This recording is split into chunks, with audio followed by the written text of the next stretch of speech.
My name is Joe Pulsini, and this is my research paper presentation on organizational behavior. I chose to use the communication method of Twitter as my paper and for my presentation, as social media is ever growing in our society today. Um, Twitter happens to be one of the most widely used social media platforms that there is.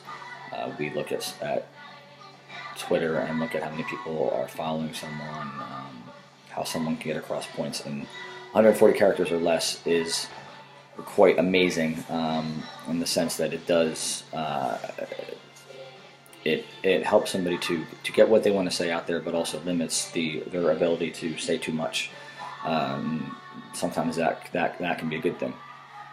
As with anything, there needs to be limits, policies, and I feel that as an organization, uh, you need to have a grasp on what your organization's policies are on social media, not just Twitter, but other aspects of social media. Working for the local government and a social service agency, I was never aware of any type of policy until I tried to access Twitter or Facebook from our local government computers, and we are denied. Um, to me, that's a very positive thing. The only people that are allowed to use social media for any type of purpose in our field is our supervisors. Looking at communication and how um, Twitter mainly focuses on this is that through this type of communication, we are able to get across, small points of opinions, views, or other outlets that we might not be able to get across, say to Donald Trump, Barack Obama, any political figure, celebrity, or just a friend. Um, Twitter has become one of the most widely used social media platforms that there is. Even it seems like more widely used than Facebook, but it must be properly utilized. I actually had the ability and the opportunity to sit down with a local law enforcement official who talked to me about their own policy of social media and Twitter. They have as a unit or a police um, community a Twitter account where updates can be given to communicate traffic accidents, local searches, missing persons, anything, and to valuable information to the community that can be helpful.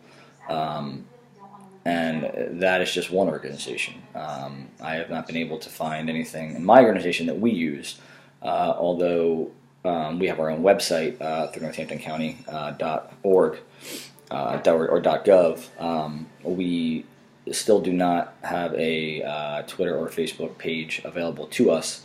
Although I have seen members of our local government on Facebook, on Twitter, on Instagram, on LinkedIn. So social media has become more of a outlet for political organizations such as ISIS at this point to get across their message in a different way. So communication, while effective for some, can be also downright negative if we look at it from that perspective. I know that by looking on Twitter and having my own account, I follow celebrities to see what they're doing, but I also follow news agencies and the White House and National Homeland Security and all those things like that, just to see what kind of organizational communications are being used by them, and it is mainly to get a point across that will hopefully benefit the community or the viewer. We look at Twitter or the social media outlet sometimes as being negative due to inappropriate things being said, posted, retweeted, tagged, photos, and those are some of the hardships and some of the downfalls of social media that we need to, look at. Unfortunately, those are always going to exist, but I feel that the broad scope and the broad communication of an outlet like Twitter can be very positive, can be very informative, and in a sense, very, very, very, very. It just have an overall positive aspect in what someone is trying to say. If you look at the 2016 presidential race, Donald Trump has used Twitter in such a way that he has gained points, he has gained much success, much momentum by just going on Twitter and saying what he feels, whether he's right, wrong, or not. It's controversial, and unfortunately, in our society today, controversy and communication go hand in hand. And the more controversy you have, the better chance you have of getting yourself out there. A lot of the literature that I looked at dealt with social networking and social networking services, and it talked about their capacity to kind of monitor and look at relationship building as a positive communication. A lot of people go to social media sites to communicate, like I said. They can build relationships with others through Twitter, through Facebook, through Instagram, through any social media site. LinkedIn, people get jobs, and we need to realize that organizations need to use these outlets and these social media services as positives, not as negatives, and not to let the, let's say, 1 to 5% of the population that uses it for negative purposes to ruin it for everyone else.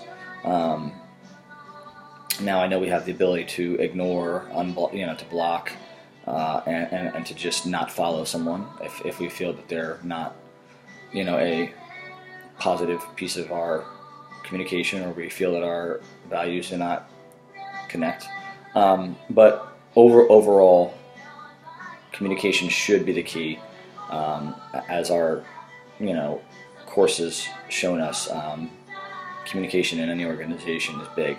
We deal with different personalities and different people on a daily basis, and if we allow social media and that type of communication to affect us, then we are really letting every little thing get to us. I see people in an uproar on Twitter, Facebook, about what people rant and what they post about or what they say, and I guess my suggestion to them is don't communicate with them.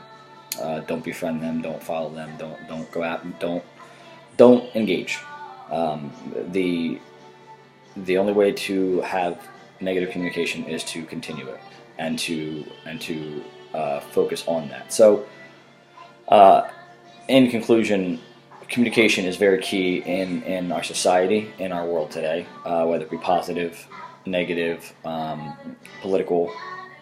But organizations as a whole are leaning more towards social media to help get their points across, and whether that be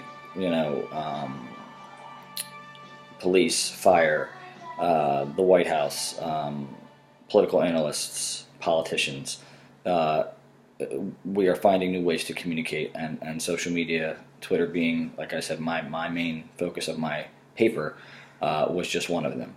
So I thank you for your time, and I hope you enjoyed this presentation. Be careful out there. There are a lot of people on Twitter, Facebook, and Instagram that are just out there to hurt people and not doing God's will, and that's unfortunate, because I don't believe social media was invented for those things, but unfortunately in this day and age they are used for hate and for crime and for anything else. So once again, I thank you for your time. God bless, and everybody have a safe and happy holiday. Thank you again.